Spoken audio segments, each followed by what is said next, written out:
song is dedicated to my son, the one and only YNW Melly. Alright, this is Nix81, Digital Media. We're sitting here with Donte ThaGift Taylor. So tell the people a little bit about yourself, Mr. Taylor.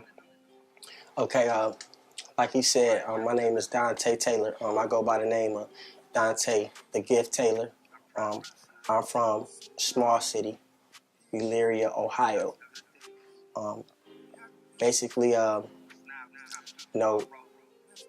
just want to tell it. I have a story to tell, and I think that everybody needs to hear it. Like, it's a must hear. So this is where we at right now. For those who might be in question, I am YNW Melly's biological father.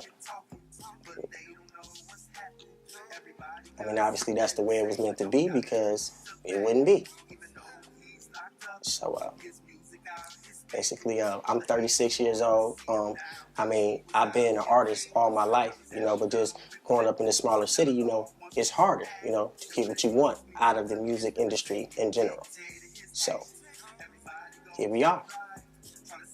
Okay, so where did you and Melly's mother meet? Where did this happen and when did this start? Growing up, I grew up on West Avenue. That's a small street in Elyria, Ohio. And basically, her sister, dated my brother, my older brother, back in the day. And initially, that's how we met. We all went to school together. She was a little younger than me, but we all went to school together and was around each other growing up. And basically, I ended up, me and her ended up liking each other and whatnot. And you know what I'm saying? And we hit it off and was messing around, for years, on top of years. And then, she got pregnant with our son, Melly, and she initially left. She left here. She was only maybe, not even a month pregnant when she found out. And then her mother uprooted her to go live in Florida where their grandma lived at. So basically, I was in a situation where I knew she was having my son, but she had went far away with him. Obviously, I'm not in a situation where I could just uproot from where I am and go move to Florida. Like, I didn't know anybody in Florida, didn't have any family down there. So basically, her mom uproots her. They moved to Florida. I mean, and then, these months go by for the birth of my son, and she has him. And, I reached out, to try to get paternity. And once I got paternity, my mission was to get visitation from my son. I mean, and basically once I did that, I took it to the lawyer, and I said, look, I got, paternity, I know I'm gonna have to pay for him. That wasn't an issue to me because I had kids at 14 anyway. He wasn't my only child. So. And what year was this? I knew how this went. This had to be in, let's see, I graduated in 2001. So this had to be in 97, 96, 97, somewhere around there. Okay. I was still a high school student. So basically, like I said, I went to the lawyer to try to get visitation from my son. But the lawyer kept it real, which I'm glad he did. He said, Mr. Taylor, I can't take your money because basically your son was born in Florida and it would be impossible for him to open a court case in Florida from down here and go back and forth every week for a court case. So basically he told me there was nothing I could do. So because I wanted my son to have things, I said, all right, well, he's my son. I need to pay for him. So they set it up for me to pay child support. And I started paying my child support, So throughout that time, it was hard, basically because you paying for a kid that you lawfully can't see the way you want to see. So I was stuck in that situation, and being growing up, it stressed me out, it ate at me. But then it got to a point to where I had to consider the fact that it wasn't my fault, right? I didn't, it was out of my hands. There was nothing I could do. So I communicated with Melly, you know, on a regular basis, even growing up. But So you've spoken to him plenty of times yes, before. plenty of times. Like, you know, it's not that I don't know my son. I feel like I should have known him better. But like I said, it was out of my hands. There was really nothing I could do about it at that point. But pay for him and check up on him and communicate with him.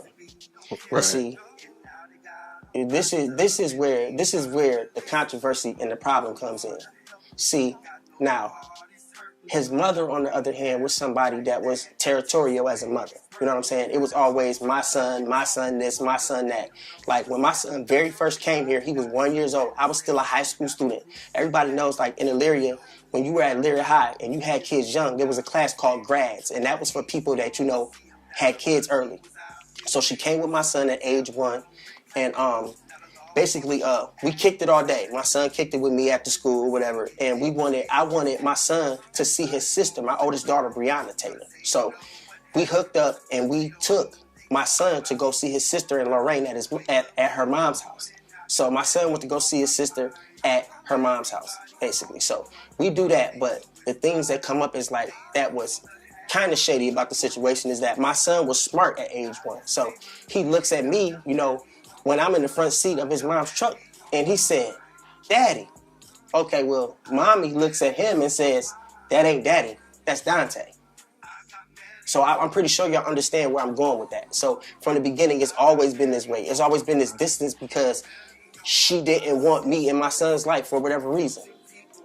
So then, as my son grows older and he gets his own ways and his own personality, my son's mom was married. She married this man, you know, so this man's occupation was, at this time, like he was basically, he dibbled and dabbled in selling drugs. So that's what he did, you know. Not that I said anything about it. It's not my business, but at the end of the day, it became my business when my son became a part of what was really going on. So my son, at like age 10, his job was to clean up the kitchen when he came home from school. And so he comes home from school, he does his chores. Well, there was a napkin of some sort laying on the counter, and it had some drugs in it. So basically, my son swept it off the counter into the trash because he didn't know what it was. Well, stepdaddy comes home, ranting and raving around the house, "Where's my stuff at?" My son is like, "I don't know what you're talking about. I cleaned up the kitchen." So stepdaddy finds his stuff in the trash can. So long story short, he put his hands on my son. He choked my son out, punched him in his face, you know what I'm saying? So it ended up being a domestic case between my son and his stepfather. So basically, my son's stepfather was dead wrong because he never should have did that. Even in that situation, he never should have did that. Well, he chose to do that. So there was a domestic case. So the court said, well, look, they can't be in the house with each other. So one of y'all got to go. So my son's mother, Jamie Dimmons, made the choice to send my son off to his grandmother's house. So when she sent him, you can imagine, okay, first of all, he was old enough to know you chose your husband that was in the wrong in the first place over me. Is basically what he used to call me at age 10 and 11 and tell me, like, mom chose her husband over me. Like, he was dead wrong. He should have never put his hands on me under them circumstances. So basically, she chooses the stepdad because she wants to keep him there. My son goes and live with his grandma. So anybody knows, like, my son was his grandma's first grandchild. She loved him. He respected the hell out of her. So basically, he was angry because he had to go live with his grandma based on what had happened. So this is basically when my son started dibbling and dabbling and, playing with guns and stuff. He was at his grandma's house angry. You know what I'm saying? So he's hanging around these people that he really shouldn't have been around. But, grandma's like, "Oh, I love you as long as you respect me." Grandma can't really keep up with him like his mom would have been able to. So that's how my son got off into this world of hanging around dangerous people, which is why I feel like she should have allowed him to be around me because I've always had my stuff together, even growing up as a kid. I have a career that could get me wherever I need to be. I always had my own. Like I And always been and what is that career? What is it that you do? I'm a phlebotomist by trade. I draw blood. Like I went to school to be a phlebotomist. I've been doing that for 7-8 years. Okay, I know all this, by the way. I'm just letting the people know. So, I gotta ask the questions. Everybody want to know. You see all the people on the comments on the internet. Talking. So I'm just wanting you to clear everything up. So, right. So people can know that these situations, this is not a situation of a deadbeat dad. That's definitely not it. Like, I could have got away with not paying for my son, but that's not what I did. Even though his mom had control and sole custody over him, I still took it upon myself to get paternity. Like, she was salty at me for even doing that. Well, why you do that if you know he's yours? Because I want my rights. It's not just about me knowing if he's mine or not. He looked just like me. I knew he was my son. So basically, that's what it was. Like, a person leave with your child. I mean, at the end of the day, like, ain't no bad blood. Like, I'm not mad at her. Which I still could be, but I'm not. I chose not to be. We never really had any run-ins as far as my son, as far as her being, the territorial mom. Like, my son this and my son that. So basically, over these years, she just came down here, 4 or 5 months ago, and we sat down at Denny's and had a conversation, and she apologized and said, I'm sorry. Like, I came down here every year since your son has been 1, and I only let him be with you like twice. So it was kind of like, wow, you've been coming down here all this time? And my son would call me at age 10 and 11 like, Daddy, Mom is down there in Ohio, and I want to see y'all. I want to see my family. Like, she ain't even bring me. So this is the stuff that we endured through his childhood. Right. This is what created his anger in the first place. So this is the story right here that his mother did not want me to tell. She don't want nobody to know the truth. And then in the media, if you notice, everybody that's watching, what has Melly ever said about his upbringing, about his parents? He never spoke about it. He never spoke about it because his mother had him thinking the right thing to do was to bottle it up and not talk about it, which even though people didn't know me and I'm just now in the light, that made me look like I'm some type of deadbeat, and that's not what it was. Like, I just wanted the truth to be told because at the end of the day, that's what it was. And then I come out with whatever I'm trying to do, and it's like more of his mom being salty instead of her being like, okay, you're his dad. Because at the end of the day, no matter what way you look at it, everybody that knows me know I've been doing music since I was a kid. My whole life. Yeah, Clearly. Let's speak on the music. The music side, like I have, everybody has been doing, like I've done music with a lot of people. Not saying that it's anybody that's heavy in the music industry, but you got, I started off probably with, my 20s, really getting heavy into it, and it was with, Doremus, Fax, Cannon, Keon Star, like people know him, Lay Black, a lot of people know him too, like they all, some people that, they have a gift too. We just in a whole different, class of a gift, but they all got it. And it's like, we all here in the same place, everybody trying to do the same thing and been trying to do it forever. So, I have a big archives of, original songs that people have told me since I was 16, like, you need to, do this and do that, do this with that. But I really didn't have the chance to do it, first of all, because where I'm at is so small. And back then, the internet was not what it is today. So, therefore, we didn't really have the tools to be able to do that. And a lot of us were in a situation where if we had kids early, we had to keep a regular job, to keep a roof for our kids and take care of our kids. So I couldn't uproot what I'm doing and just go do whatever. Right. So let the people know how many kids do you have? I have 5 kids.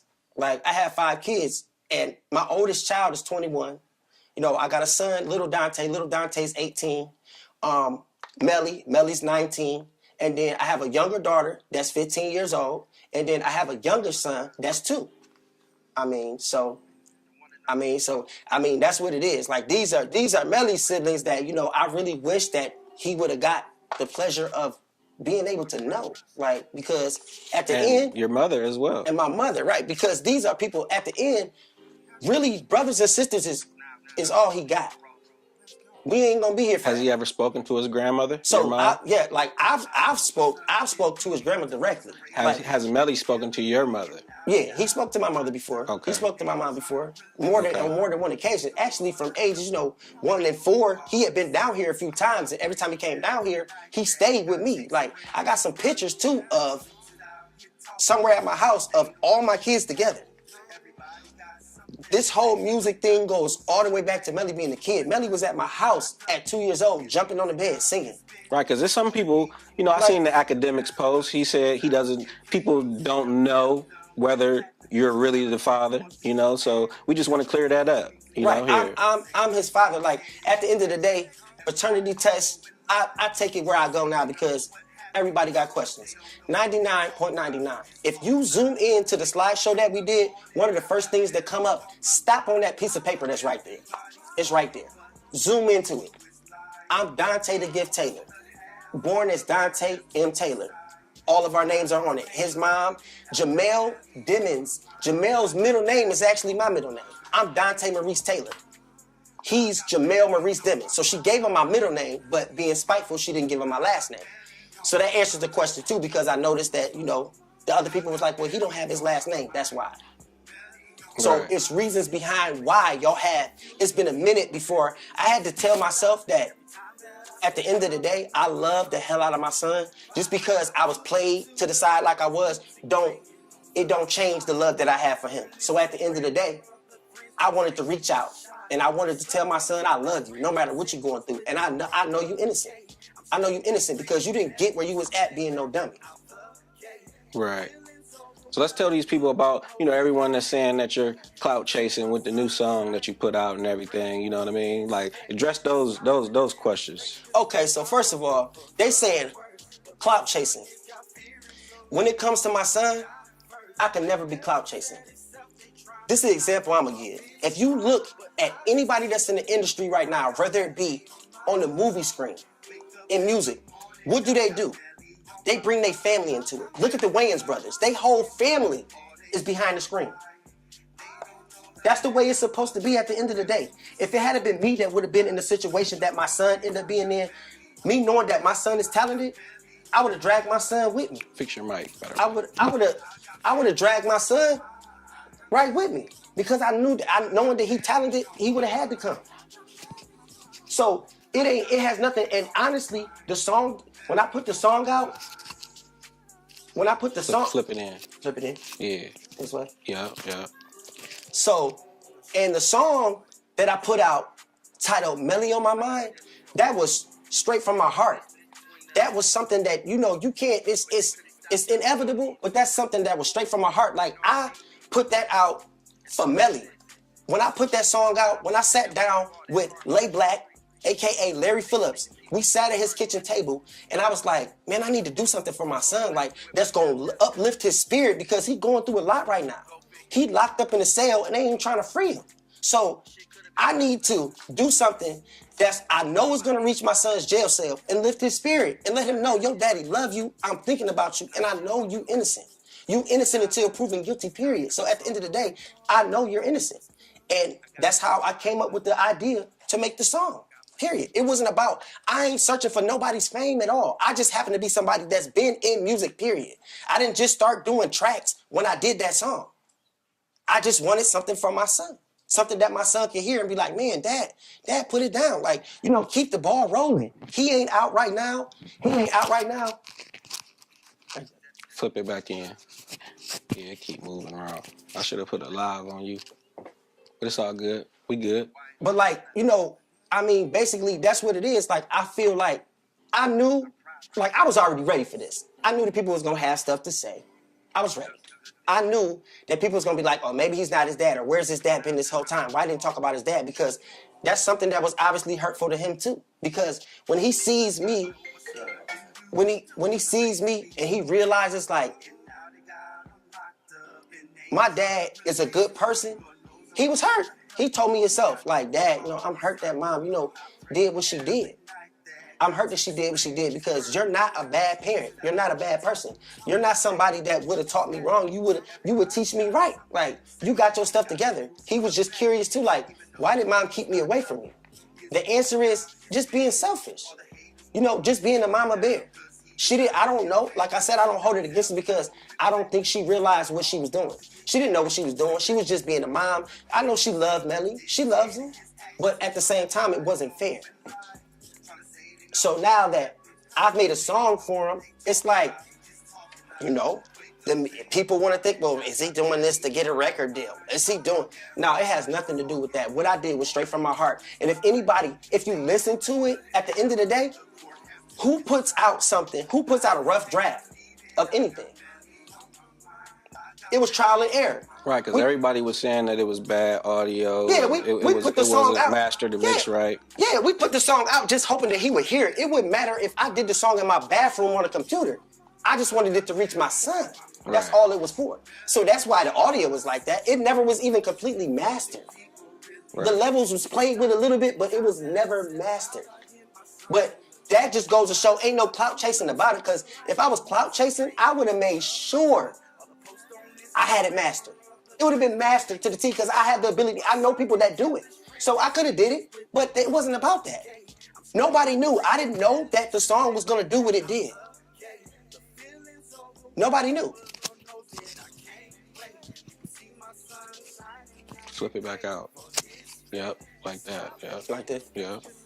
Yeah, we didn't know that the song was going to do what it did. The song was posted on Facebook first. The first time we posted the song, it was like, I was at work. Late Black hit me up like, man, do you see what? It had like, in a matter of a few hours, 600 and some hits on it. I'm like, whoa, wait a minute, what's this? Boom, he took it off because Jamie Dimmons, my baby mom, was tripping so bad, called me, want to cuss me out. Oh, you clout chasing, you doing this because of, you're not going to get $1 out of my son, which was the problem from the beginning. He was always your son. This is our son. I got every right to express the way I feel about my son just as well as her. So I let her know, you're not going to stop nothing that I'm doing, because at the end of the day, it's not about you. My son's a grown man. I don't have to go through his mom to get through him, period. He has to make his own choice. I don't need his mom for that no more. Now, when he was a minor, that was something different. That was something different, because I did have to go through her to communicate with him. But now he's grown. I no longer have to do that. I no longer have to go through her. He's grown. And I know my son want to know me better. He's told me that. Just because I don't tell every conversation that I've had with my son, that don't mean nothing. I don't have to tell that. So she feel like I don't have a relationship with my son because she don't know none of the stuff we talked about. Before Melly even blew up, I had called Melly. Matter of fact, I was in Atlanta on a vacation. I called him out the blue. He hadn't even blew up or nothing yet. He was just doing music and I seen it. I told him, son, I love you. You need to know I'm watching and continue doing what you're doing, because if you continue doing what you're doing, you're going to be successful. Just don't stop. He told me he loved me. Dad, I'm going to pull down on you. I'm going to pull down on you and the rest of the family. He wanted to see snow. He's from Florida. They get excited when they see snow. It's hot down there all the time. Now, had you ever had a chance to meet your brother before he passed? No. That's something else that hurt. That's something else that hurt. Because at the end of the day, every single year, his mom was here. She was here. Kicking it. Kicking it with her sister. Like, you could have brought my son. Could have brought him in. He would have been met my brother. My brother wanted to meet him, but he just never, it just never happened. So he knew about him, though? Yeah, he knew about him. He knew about him. My brother talked about him all the time. Like, man, that one Donte look just like you. That's your twin right there. So, I mean, basically that's what it was. Like, I mean, you can't deny it. Even if I was sitting here saying that he wasn't my son, looking at me and looking at him, like, I wouldn't have been able to deny it anyway. Period, point blank. It wouldn't matter what position that he's in. It's not about his position. And when people that knew that he was my son, all they were saying to me is, Donte, you got the gift too. Why ain't you down there living with him? I'm gonna tell you what I told them. I said, I'm a grown man. What grown man does that? I'm not gonna go live up under my son just because he's in a good position. I still have to do my part as a grown man here. Fix your mic. So basically, that's what it was. Like, you can see it in the screen. Yeah, I felt like, I can't just go live up under my son. No grown man does that. I still had obligations here. So that's what I gotta take care of. They felt like if it was them, I would be down there with my son. I would be living with him. He lives in a mansion that's in Miami. That's his business. This just like this. If my son had become a doctor or a lawyer, somebody with a lot of money, should I go live up under him then? I wouldn't do that then either. It's the same thing. He just became an artist. It's no different. Don't make me just want to go live off my son just because he made it.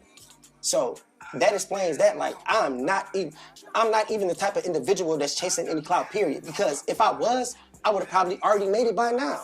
If that's what I was doing. I knew I had to take my talent to other places.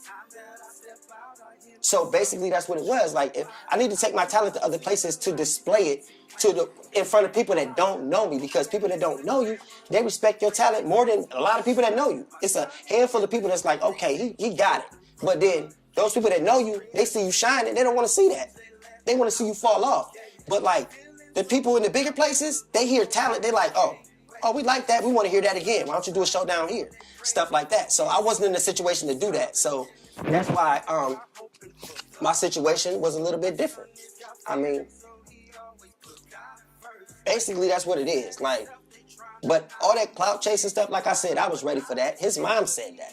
She said that from the beginning, and I corrected her like, okay, well, but at the end of the day, she's in his pockets.